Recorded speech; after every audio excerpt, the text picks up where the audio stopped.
तर बीडचे पोलीस हे आकाच्या मर्जीतले धस आणि तृप्ती देसाई यांनी हे आरोप केले आहेत। बीडमधील 26 पोलीस अधिकारी वाल्मिकच्या मर्जीतले असल्याचं तृप्ती देसाईंनी म्हटलं।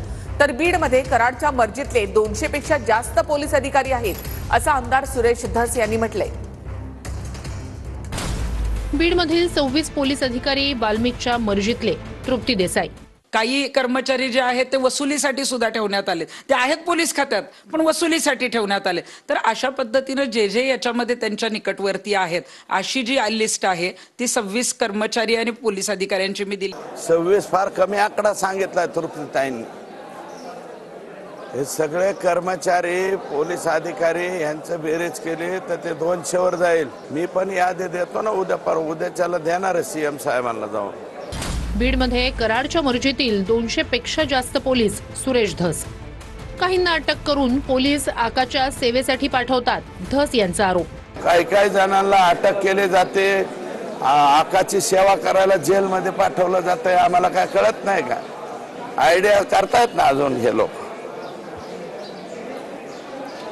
आकाचे पाय चेपायला सुद्धा माणसं पाठवायला लागले काही पोलीस। जेलमध्ये कराडच्या दिमतीला 7 पोलीस ठेवलेत, आव्हाडांचं ट्विट। पोलिसांचे सीडीआर काढा, कराडचे कोणत्या प्रकरणात फोन हे समजेल, तृप्ती देसाई। परळीतील पोलिसांचं सिंडिकेट उद्ध्वस्त करण्याची गरज, अंधारे। आपण 6 महिने वर्षभरातले जे काय आहेत ते सीडीआर या पोलीस अधिकारी आणि कर्मचाऱ्यांचे काढावेत।